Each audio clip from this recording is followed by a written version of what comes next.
அப்ப தமிழ்நாட்டின் மீது மோடிக்கு நேசம் என்றால் தமிழ்நாட்டு மக்கள் வெள்ளத்தில் தத்தளித்த போது மோடி வந்திருக்கணும். தமிழ்நாட்டு மக்களை பார்த்திருக்கணும். தமிழ்நாட்டு மக்களுக்கு ஆறுதல் சொல்லியிருக்கணும். தமிழ்நாட்டு மக்களுக்கு கேட்ட நிதியை கொடுத்திருக்கணும். அரசின் பக்கம் நின்றுக்கணும், தமிழ்நாடு அரசின் பக்கம்.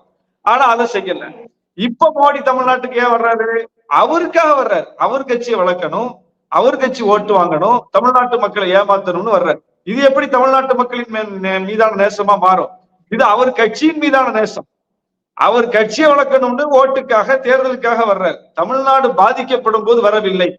தமிழ்நாடு கேட்ட நிதியை தரவில்லை. தமிழ்நாடு அரசு கொடுத்த நிவாரண நிதியை கூட பிஜேபி கொச்சைப்படுத்தியது, இழிவுபடுத்தியது. இப்படி இருக்கும்போது அது எப்படி நேசமா மாறும்? அப்புறம் இன்னொன்னு சொன்னீங்க, ஒரு கட்சி காணாம போயிடும். இதைத்தான் நாங்க சொன்னோம். இந்தியால பிஜேபியோட கூட்டணி சேர்ந்த ஒரு கட்சி கூட வாழ்ந்ததாக வரலாறு இல்லை. இந்தியா முழுவதும் பாருங்க, எந்த கட்சியாவது பிஜேபி கூட சேர்ந்த கட்சி உருப்பட்டு இருக்கா?